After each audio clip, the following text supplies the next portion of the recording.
Sejam bem-vindos a mais um episódio do Lisboa Podcast.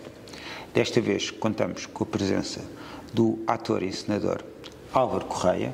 Muito obrigado por ter aceito o nosso convite. Obrigado, Bel. Álvaro. Muito obrigado. Seja muito bem-vindo aqui ao nosso projeto podcast, designado Lisboa Podcast, onde tentamos falar com pessoas que se destacam na sua área e, no fundo, a sua relação com a cidade de Lisboa. E hoje o tema será mesmo o teatro e, no fundo, este processo do que é o teatro e o teatro na cidade, porque geralmente os teatros, digamos, são muito populares em meios urbanos, e fazia todo o sentido em convidar alguém que também é professor de teatro, tem uma carreira enquanto ator, enquanto encenador, e gostaria, e é a primeira pergunta que eu costumo fazer, que é estando assim à baliza de forma muito objetiva: quem é o Álvaro? Qual é a sua relação com a cidade? Onde é que o Álvaro cresceu? Como é que o Álvaro foi dar ao teatro? Bem, eu sou de Lisboa, eu nasci cá e continuo cá ao fim de 57 anos. E o meu encontro com o teatro foi uma coisa muito casual. Eu costumava ir ao teatro, os meus pais levavam-me, só que depois, quando eu estava no 10º ano, eu até estava em ciências, eu nem sequer estava tão pouco naquilo que supostamente é a área que eventualmente poderá levar-nos ao teatro, que são as humanidades. Mas eu tive uma professora de filosofia no 10º ano, que eu já gostava de teatro e gostava muito de dança. Aliás, a minha primeira paixão até é a dança, não era tanto o teatro.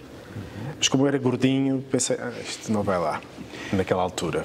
Depois, passado muitos anos... Uma seleção, não é? Sim. Não, mas depois, passado muitos anos, eu lembro, já com 19 anos, vi um espetáculo na Gulbenkian e de repente havia dois gordos e eu pensei, olha, afinal, também poderia ter sido, mas já estava no teatro, já não havia problema. Mas levou-me pela primeira vez, essa professora de filosofia, a ver um espetáculo naquilo que na altura se designava como o teatro independente. Os meus pais levavam mais um teatro mais comercial. E aquilo para mim foi uma revelação. Foi um espetáculo na Comuna Teatro Pesquisa, ali à Praça de Espanha. Aquela companhia fundada pelo João Mota, pelo Carlos Paulo e pelo Manuel de Freitas, na altura. E foi mesmo uma revelação, porque não tinha nada a ver com o que eu tinha visto até aí. Não é o teatro aberto? Não, o teatro aberto é em frente. É em frente. Okay. São os dois teatros que existem na Praça de Espanha. Mas... E a partir daí eu comecei a ter curiosidade, como espectador, unicamente, de ver espetáculos de outras companhias do dito chamado independente. E foi um bocadinho essa paixão que foi crescendo, mas nunca na vida imaginei ir para o teatro. E como o primeiro impacto que eu tive foi na Comuna, a Comuna na altura só existia o Conservatório Nacional, de onde esta escola vem, a Escola Superior de Teatro e Cinema, e a Comuna organizava uns cursos também de teatro. E eu, quando estava no 12º ano, tive ali um momento de crise do género: será que é isto que eu quero, será que não quero? Eu estava a pensar seguir ou Geologia ou Geografia, porque gostava imenso do estudo dos vulcões e dos terremotos, ou de meteorologia. Eram assim, os meus interesses na altura.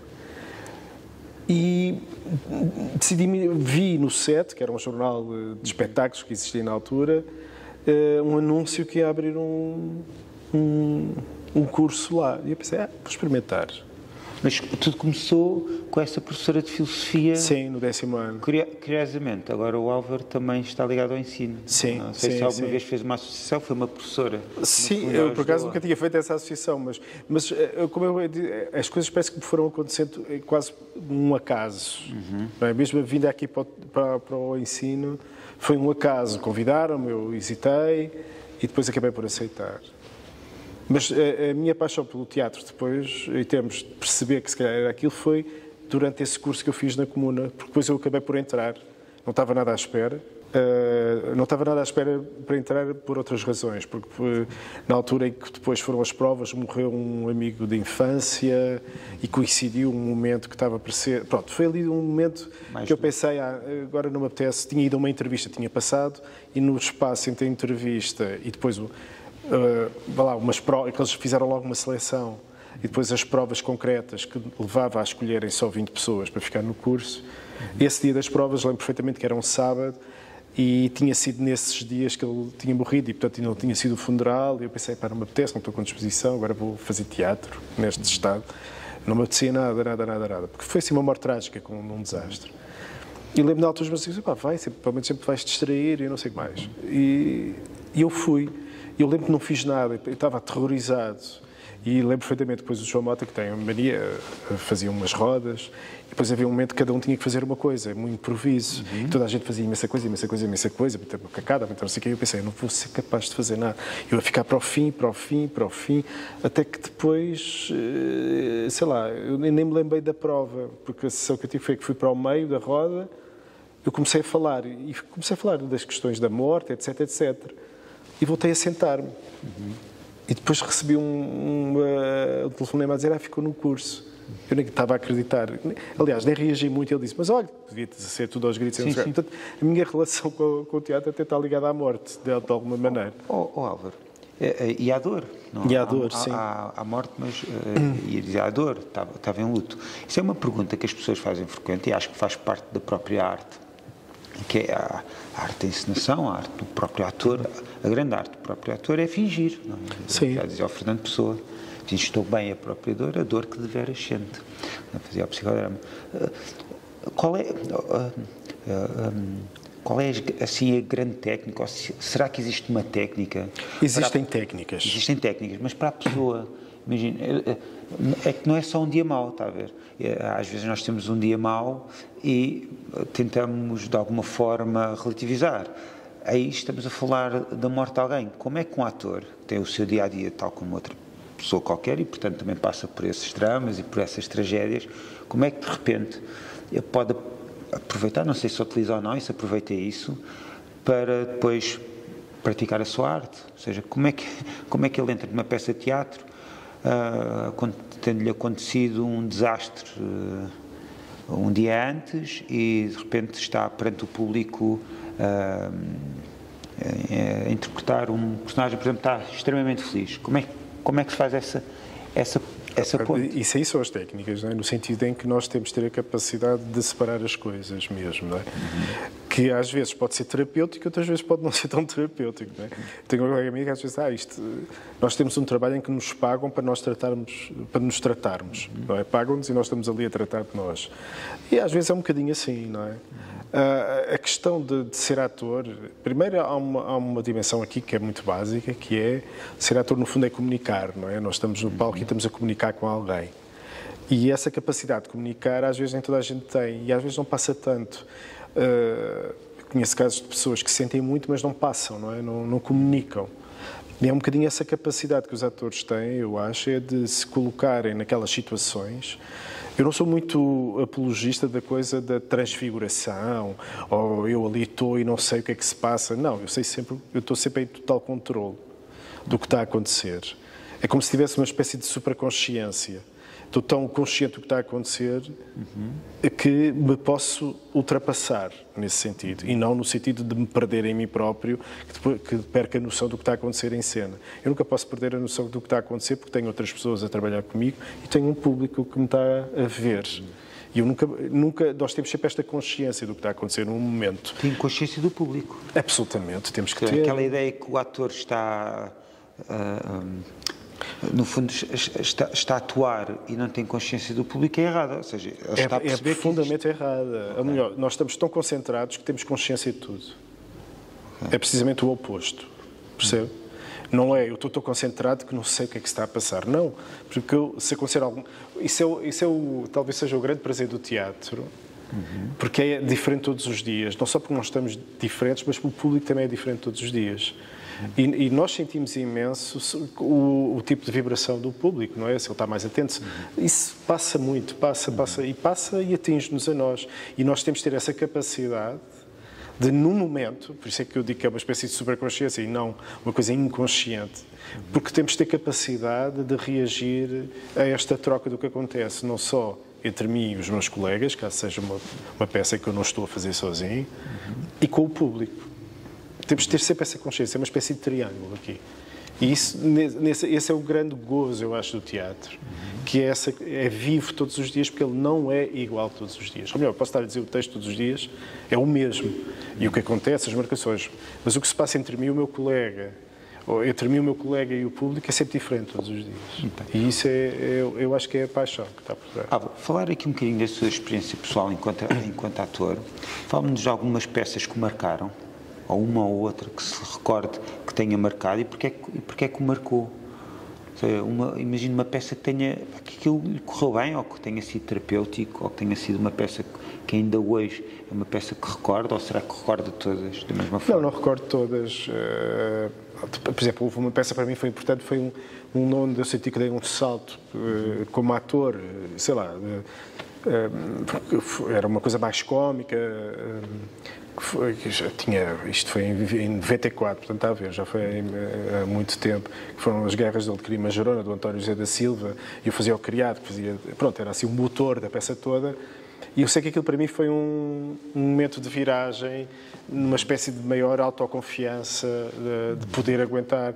Acho que era a primeira vez que eu fazia uma peça que no fundo era o protagonista e, portanto, sentia ao mesmo tempo a responsabilidade, tinha para aí 26 anos, e perceber o que era gerir um espetáculo do princípio ao fim em que as coisas estavam um bocadinho em cima de mim. E nesse aspecto, esse para mim foi um espetáculo extremamente importante para mim, que me deu uma confiança diferente daquela que eu tinha até ali.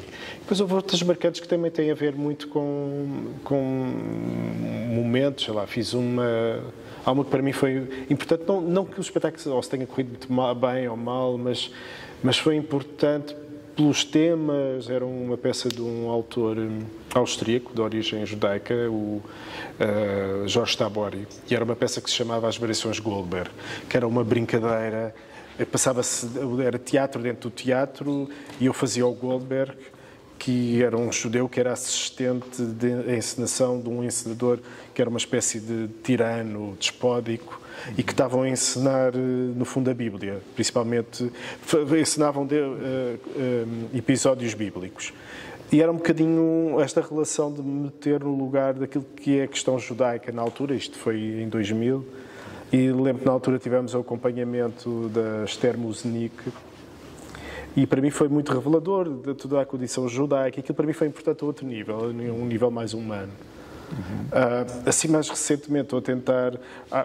eu acho que assim, é um autor que eu sempre gostei, mas nunca tinha feito, como ator, que é o Chekhov, e fui substituir uma pessoa, foi assim uma produção megalómana, isto foi em 2020, estávamos em pleno Covid e fomos o espetáculo que foi o primeiro espetáculo a ser estreado em Lisboa a seguir ao primeiro confinamento, que era um espetáculo que se chamava A Vida Vai Engolir-nos, que é uma frase de uma das peças do Chekhov, e era um espetáculo em que fazíamos as 4 peças principais do Chekhov. As Três Irmãs, o Serjal, o Tio Vânia e a Gaivota. E para mim eu adorei fazer, aliás, porque Chekhov é genial, eu acho ainda mais genial que o Shakespeare. Eu podia ficar, se eu podia ficar ali a trabalhar, podia fazer aquele espetáculo a minha vida toda, ou disseram assim, queres fazer Chekhov? Bora, lá. Mas fazer, não me apetece ensinar, eu gosto de fazer, é estar ali, a dizer aquelas coisas, ouvir aquelas coisas. Era um espetáculo que eu me surpreendia sempre, eu ouvia todos os dias, e ainda para mais era um espetáculo, quando nós fazíamos na sua totalidade, demorava 12 horas. Nós começávamos às 7 da manhã e acabava às 6 da manhã. Uau! E isso para mim foi uma experiência marcante, mesmo. Muito exaustivo, ou seja... Era muito exaustivo. Requeria mesmo... Lá está, requeria uma espécie de endurance e de força mental de aguentar tantas horas seguidas, mesmo. E teve assim um efeito catártico nas pessoas, aquilo que nós chamávamos a maratona, porque era a primeira vez que as pessoas também podiam passar uma noite fora depois do primeiro confinamento. Então eu lembro perfeitamente quando fizemos a primeira maratona, porque o espetáculo era feito no São Luís, começávamos no São Luís, fazíamos a primeira e a segunda parte no São Luís, que a primeira e a segunda parte consistia nos primeiros atos de todas as peças e a segunda parte era os segundos atos de todas as peças, e era uma dramaturgia que estava toda entrecruzada. Nós estávamos sem parar, estávamos sempre a mudar de roupa à vista de toda a gente, era assim uma coisa meio louca. E depois íamos para o Teatro Nacional e fazíamos do Teatro Nacional a terceira e a quarta parte. E quando era a maratona, as pessoas faziam também esse acompanhamento, a travessia, iam do Teatro São Luís e iam para o Teatro Nacional. E havia comida, etc. E foi uma experiência mesmo marcante. Primeiro, não só pela ideia da duração, que chega-se ali a um ponto em que o cansaço leva-nos para outro sítio. Leva-nos para outro sítio. É assim uma coisa que parece que estamos em transe, num efeito de droga, mas completamente a controlar tudo o que estamos a fazer, não é? Mas dá essa sensação. E eu acho assim, recentemente, acho que é assim o espetáculo que me marcou mais. E é recente. Não, pareceu super interessante. Eu, enquanto espectador, teria todo o interesse em ver essa peça. Álvaro, agora assumes o papel também enquanto professor e também és encenador. A mesma pergunta, a nível eu já percebi que gostas mais de ser ator do que encenador. São as duas coisas, elas misturam-se. Mas o encenador também se assume um bocadinho um papel de professor, ou achas que não tem tanto? Não é bem a mesma coisa. Não é, por exemplo, como professor, é muito perceber, hoje em dia então, eu já dou aulas aqui há 24 anos, e as gerações estão muito diferentes. Queria te perguntar isso, se notas alguma diferença nestas gerações?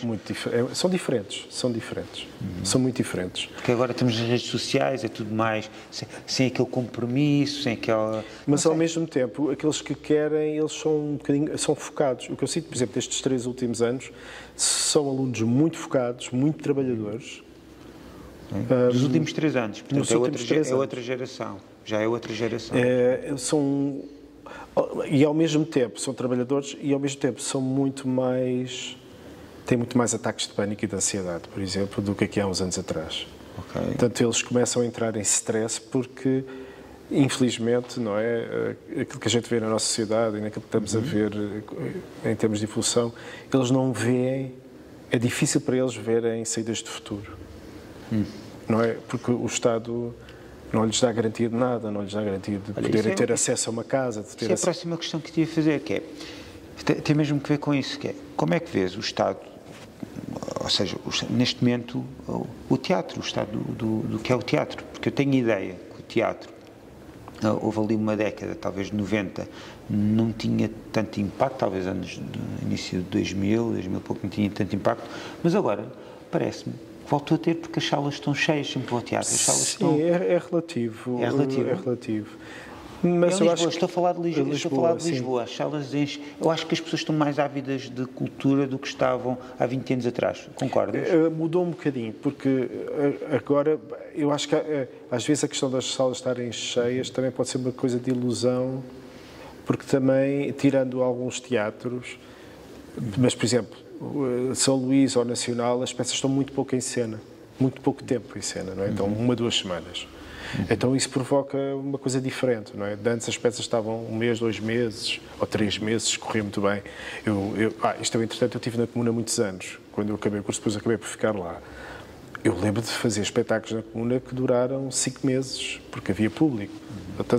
Pronto, as coisas também se alteraram muito de lá para cá. E, portanto, é muito relativo isso.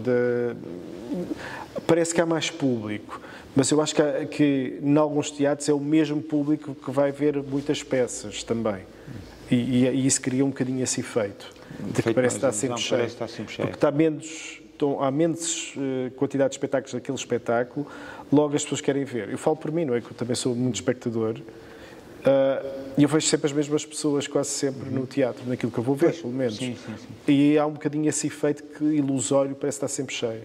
Realmente ele está cheio, mas tem a ver também com esta questão, muitas vezes, da curta duração que os espetáculos têm hoje em dia na maior parte das salas. Ora, falando das salas, o que é que achas, por exemplo, relativamente à cidade de Lisboa, que é a capital do país, e à partida também já foi capital da cultura, a nível de número de salas destinadas ao teatro, achas que existe um número suficiente? Achas que deviam haver mais? Achas que os conceitos do teatro deviam ser diferentes?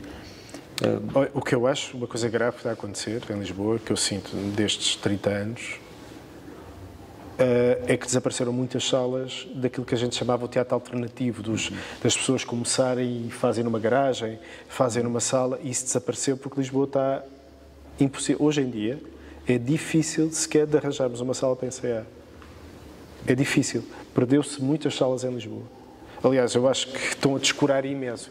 É uma falácia esta coisa de um teatro, um bairro, é uma coisa que é completamente só demagógica. Estás a falar destas medidas agora? Sim, sim, é uma falácia. Há muita dificuldade em arranjar espaços. Muita dificuldade. Em Lisboa? É impossível por causa da especulação imobiliária, não é? Ninguém quer. Eu vou-lhe dar um exemplo. Houve logo a seguir ao Covid, o Estado, houve concursos, não é? Como há sempre, mas como houve o Covid, eles naquele ano, todas as pessoas concorreram, por exemplo, a projetos. Projetos é quando são projetos pontuais, já não estou a falar das companhias que são subsidiadas de 2 anos ou 4 anos. São exemplos dos projetos que são onde as pequenas companhias, que é isso que traz vida também ao teatro, essa renovação, não é? Toda a gente acabou por receber, pronto. E havia também concursos, havia vários concursos e havia gente que, de repente, para fazer um projeto, tinha imenso dinheiro. E houve um ex-aluno meu, que é o Silvio Vieira, que alugou uma garagem, e era caríssimo, ele alugava uma garagem ali no centro de Lisboa por 2.000 euros. Uma garagem de 2.000 euros? 2.000 euros por mês. Okay. Ele só conseguiu ter o dinheiro para estar 6 meses. Sim. Ele queria continuar. E o senhor disse, não, gostávamos muito, mas já sei que vai para aqui um supermercado. Já passaram 2 anos, ainda está lá o anúncio do espetáculo que fez lá há 2 anos. Portanto, as pessoas também não têm interesse. E eu acho que Lisboa e Portugal, do seu todo, passa por uma coisa grave que aconteceu, por exemplo, nos anos 90, que havia uma grande emergência nos anos 2000, uma grande emergência de projetos novos que iam para qualquer sala e havia uma vitalidade qualquer, que agora os mais novos querem isso, mas vêem-se confrontados com a falta de apoio no sentido prático, logístico da coisa. Não há espaços alternativos, porque o problema, se eles vão já para as instituições, quando digo instituições, é tipo CCB, ou Teatro de São Luís, ou Teatro do Bairro Alto, ou Nacional, estão todos muito condicionados porque têm que cumprir qualquer coisa ali. Se tu tens o teu próprio espaço, é possível tu poderes errar. Tens mais liberdade. E podes errar, ok, isto não funcionou, fazemos já outra a seguir. E para encontrar o sítio, eles têm que errar. Claro. E é uma das coisas que nós dizemos aqui, muitas vezes, que eu digo aos meus alunos assim, vocês aqui, é o espaço para vocês errarem, porque só é errar é que vocês aprendem. Não, é uma profissão que é errar, é na tentativa e erro, tentativa e erro, tentativa e erro. E vamos avançando. Mas é quase na arte toda natural, não é? Como ao pintor, a gente pinta, isto está claro, para aprender temos de errar, claro. Tem que se errar. E o trabalho do ator, ou do encenador, ou o trabalho artístico no seu todo, é tentativa e erro, até chegar a qualquer coisa que nós ficamos, ok, acho que é por aqui. E é a partir daqui que eu vou. E, no fundo, dar aulas é um bocadinho dar esse espaço aos alunos, de não terem medo de errar, de ser um espaço de confiança, ou melhor, o que se estabelece, no meu caso aqui, que eu dou interpretação, é estabelecer um lugar de confiança entre mim e os alunos, em que tudo o que se passa aqui fica aqui dentro. Portanto, há confiança a todos os níveis, quer emocional, físico, o que for. Não é? Okay. Mas nessa coisa de não ter medo de errar. É errar que tu percebes que não é assim que se faz. Eu não posso dizer imita. Sim. Ele tem que perceber através dele como chegar ali. Como chegar ao ponto. Olha, uma das coisas que senti quando entrei aqui, o espaço é muito agradável. E vou-te pedir para falares tu um bocadinho do espaço, apresentares o espaço, apresentares aqui a escola, porque é onde nós estamos a gravar e, portanto, desde já os nossos agradecimentos à escola. Eu tenho a primeira coisa que eu pensei é assim, tenho imensa pena não haver uma escola desta dimensão na cidade de Lisboa. Fazia todo o sentido. Portanto, fala-se muito em investimento de cultura, mas depois parece-me, por exemplo, em Lisboa, que o investimento a nível de cultura até se faz mais com os privados. Por exemplo, temos ali o Marvila 8, agora há outro movimento em Alcântara, já vou ao LX Factory, ou seja, na cidade de Lisboa, parece que Lisboa não tem oferta formativa, parece que a oferta formativa nesta área, na área do teatro, parece que os projetos culturais não necessariamente ligados ao teatro. Os movimentos agora até culturais estão até muito ligados aos estrangeiros, são movimentos ligados a um grupo de pessoas, privados, e iniciativas de um grupo de cidadãos que se lembram de fazer, por exemplo, olha, o Marvila 8 foi alguém que comprou e construiu ali, alugou aquele espaço, abriu ali umas paredes, uma coisa que era para armazenamento de vinho, fez uns buracos nas paredes, nós já entrevistamos lá um designer de moda, e um ficou designer de moda, outro uma loja de roupa, outro uma galeria de arte, depois fazem ali espetáculos, e é muito curioso como é que se fala muito em investimento em cultura, não é, na cidade de Lisboa, mas depois não começamos pelas bases, que é exatamente pela formação em teatro. Onde é que está a escola de teatro, a grande escola de teatro em Lisboa? Não, isso, nós também, com todo o respeito pela Amadora, que acabou, pronto, viemos parar aqui. Eu não estava cá ainda, mas eu fiz a minha formação também no Conservatório, na Escola Superior de Teatro e Cinema, mas quando ainda era no Conservatório Nacional. E que estavam lá todas, a Escola Superior de Dança, a Escola Superior de Teatro e Cinema, a Escola Superior de Música, a música, os da dança, e aquilo era efervescente, era mesmo, era bom aquela troca toda. Quando, na altura, vou fazer um bocadinho de história só para perceber porque é que está aqui. Contextualizar, sim. Ali nos anos 80, quando se foi criado o Instituto Politécnico de Lisboa, decidiram juntar as escolas artísticas que andaram ali ainda um bocadinho se iam para a universidade ou não, porque havia uma ideia de fazer a Universidade das Artes com as Belas Artes e com a arquitetura na altura, e não quiseram. Acho que as Belas Artes e a arquitetura não quiseram. Então acabaram por enfiar as escolas artísticas no Politécnico, que eu acho que é um erro, e neste momento está mais que provado isso. E durante estas décadas todas, volta e meia, há namoro da parte das universidades de absorver as escolas artísticas. Enfim, isto é toda uma outra conversa. Mas, relativamente a isso, é fundamental estas escolas artísticas estarem nas cidades, que é onde as coisas acontecem, não é? Eu lembro quando era aluno, acabávamos uma aula às 6, íamos a correr ver uma sessão da Cinemateca às 7 e às vezes ainda íamos ao teatro às 9h30. E depois vivíamos a cidade nesse sentido. E isso dá vida também à cidade, claro, porque senão tornamos a cidade um bocadinho a cidade dos turistas, mas uma cidade sem vida, deserta. Mas isso é o problema que está a acontecer em Lisboa. Está a acontecer agora, temos uma oferta muito engraçada a nível de restauração, portanto temos uns restaurantes muito Mas giros, que também não é para os portugueses, mas para deles. Também não são os portugueses que frequentam, aliás, os portugueses cada vez vão sendo mais puxados para fora. Cada vez os lisboetas e as pessoas, não só os lisboetas, mas as pessoas que vivem em Lisboa estão a sair dali. Eu vivo bem do centro de Lisboa e sinto uma diferença gigante. Tu és de onde? Onde é que moras? Eu moro ali na Misericórdia, eu vivo ali ao pé da Calçada do Combro, entre o Calçada do Combro e o Adamastor. E já vivo ali há 20 anos e sinto muita diferença nestes 20 mesmo anos. ali no centro turístico também. Já andei muito zangado, já pensei em ir embora, mas depois a minha casa é muito calma e pronto, e tenho ficado. Reconciliei-me mais ou menos, mas é muito cansativo. E sinto essas alterações. A cidade, infelizmente, está a deixar de ser para as pessoas que vivem cá. E até muda o conceito, que é o lisboeta hoje em dia, porque o lisboeta que era há 30 anos, hoje o lisboeta típico já é um bocadinho diferente. Ou porque tem nacionalidade portuguesa, mas nasceu noutro país e, no fundo, já acrescenta também à cidade. E, portanto, eu acho que a cidade está a perder a sua identidade. Sim. Isso é que é... temos pouca autoestima em relação às próprias coisas, às nossas próprias coisas, à nossa arte, àquilo que nós fazemos. É tudo muito efêmero sempre, não é? As coisas, contente, interessa se ganhou não sei o quê, depois fica ali.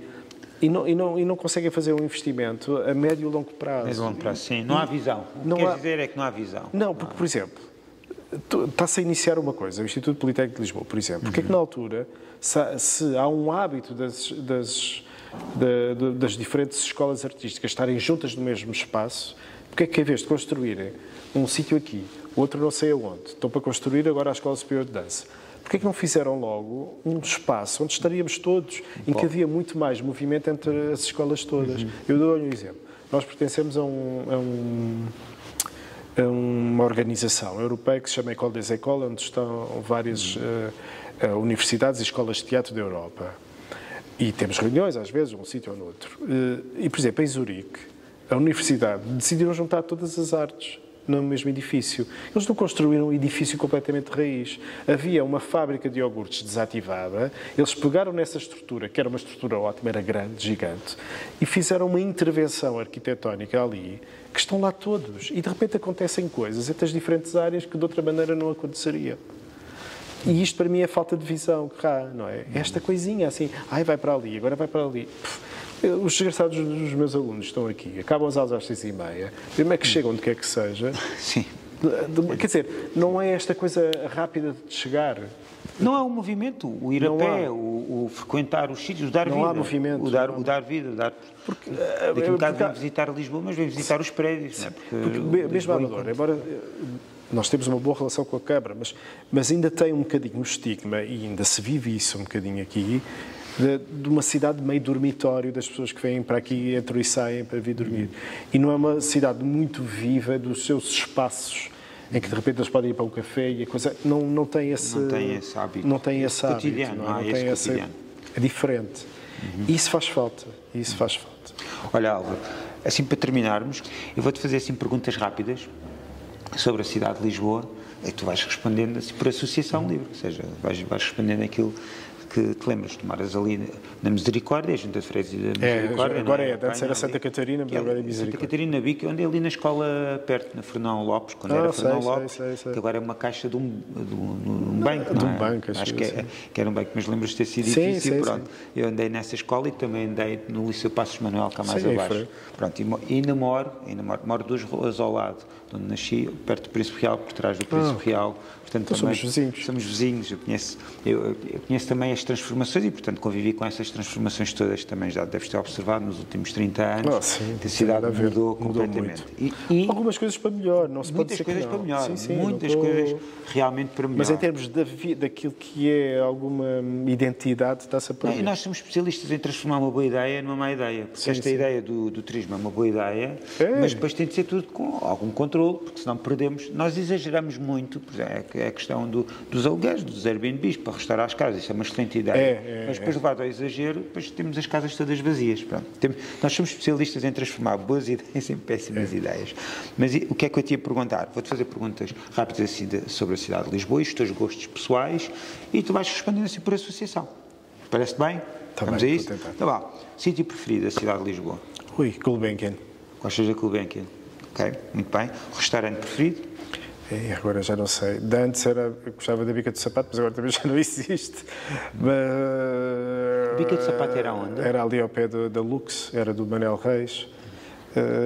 Sei lá, agora, eu confesso que agora ali já desapareceu tanta coisa. Do Lux Frágil, do Bairro Alto, ou do Lux onde está agora? Onde está agora. Era ali nos armazéns. Sim, que era dos mesmos donos do Papa Sorda, aquilo era um consórcio do Manuel Reis, do Frágil. Mas já fechou isso há alguns anos. Fechou agora para aí há 2 anos, pós-Covid. Foi pós-Covid. Agora, olha, lembrei-me do Clube de Vídeo, que fica ali mais perto de Marvila, no Beato. Clube de Vídeo. Já agora, o que é que achas do Beato e de Marvila? Está assim com o novo... Eu acho que aquilo pode ser interessante. O problema é que havia muitos lisboetas que começaram a ir para aí, porque era uma zona mais barata. Exato. Mas agora aquilo já deixou de ser barato. E daqui a bocado já nem os desgraçados dos lisboetas foram para ali viver, se calhar já não conseguem estar ali. Não é? Ou seja, expulsos. Mas pronto. O conceito é, estamos a ser expulsos da nossa própria cidade. É um bocadinho, isso eu acho. Se bem que nos anos 90 e início dos anos 2000, voluntariamente os lisboetas saíram da cidade porque não era segura, porque não tinha gente, tudo mais. Neste momento eu acho que é um bocadinho contrário, porque os lisboetas querem viver na sociedade. E não conseguem. Há aqui um fenómeno que tem esta particularidade, que é, antigamente as pessoas não gostavam muito de viver na cidade de Lisboa e então preferiam espaços mais amplos, mais abertos, por exemplo, na linha de Sintra, na linha de Cascais, portanto, tinham prédios novos e tinham estacionamento lá na porta e tudo mais, era mais cómodo. Então estavam todos contentes por irem para o dormitório, porque era mais confortável. Sim, e depois também havia esta questão de que era fácil de comprar casas. Era fácil, sim. E era também uma zona que era relativamente mais e era perto. Hoje em dia, toda a gente quer morar em Lisboa, também por uma questão também, um bocadinho de status social, por uma questão de viver ali perto do centro e porque é ao pé de tudo, é onde as coisas no fundo acontecem e vão sempre acontecer. Então, e agora diz-me assim, qual é, já me disseste o teu sítio preferido, Mas qual é que achas que é assim, a dimensão, o parâmetro da cidade precisa mesmo ser melhorada? Eu dou-te alguns. A segurança, a higiene, a questão da habitação, que estavas a falar, a especulação imobiliária, a questão da cultura, da oferta cultural. O que é que achas que a cidade está mesmo a precisar como... Assim, de uma coisa assim muito concreta e objetiva, eu acho que a cidade merecia uma melhor rede de transportes que funcionasse como deve ser, que é uma vergonha. Mobilidade. A mobilidade não está, há muitos carros, a limpeza da cidade, pelo menos nestas zonas onde há excesso de turismo, onde eu vivo, eu sinto às vezes é impossível. As ruas estão sujas, não há um cuidado. Eu sei que as coisas agora estão mais na responsabilidade das juntas, mas há aqui qualquer coisa que não está a funcionar. E depois, em relação à oferta cultural, eu acho que tem que haver um meio termo no sentido de... Em termos culturais, para uma cidade viva é preciso espaços alternativos. E há muito poucos espaços alternativos hoje em dia em Lisboa. É preciso andar mesmo à procura deles e as coisas têm pouca duração porque muitas vezes não é sustentável devido à especulação imobiliária que existe hoje em dia cá. Sim. É verdade. A especulação imobiliária, aliás, deixa-me dar só aqui uma nota, nós criamos este projeto exatamente para dar a conhecer os projetos e a visão das pessoas que são de Lisboa sobre a nossa cidade.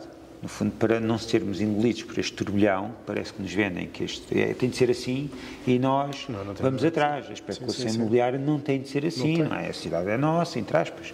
Portanto, nós temos de lutar por ela. E, no fundo, este projeto é para dar a conhecer projetos que acontecem na cidade de Lisboa, pessoas que vivem na cidade de Lisboa, que se destacam nas suas áreas e que, no fundo, também promovem um bocadinho a vida que havia antes, a vida cosmopolita, ou a vida do que é a identidade de Lisboa. Vou-te agradecer mais uma vez, aceitar estares aqui num projeto que é recente e, portanto, dentro dos teus afazeres e dentro da tua agenda exigente, teres aqui um tempo para nós. Agradecer também à escola que nos recebeu, que é a Escola Superior de Teatro e Cinema, que é aqui perto da Amadora. Isto é Reboeira? Isto é Amadora. Isto é Amadora mesmo. É uma escola super agradável, fomos bem recebidos, é uma escola ampla e acho que aqui os alunos têm todas as condições para se ingrar, pelo menos as condições logísticas e físicas têm, acho que o Corpo Docente também deve acompanhar e agradecer imenso a todos. Obrigado eu também pelo convite. Portanto, agradecer também a quem nos assistiu. Já sabem que o vosso tempo nunca é dado por garantido e agradeço imenso a vossa atenção em nome da nossa equipa. Espero que tenha sido um episódio do vosso agrado. Agradecer ao Álvaro Correia. Não deixem de acompanhar também o trabalho do Álvaro enquanto ator, enquanto encenador e reforçar aqui o agradecimento à Escola Superior de Teatro e Cinema. Muito obrigado a todos.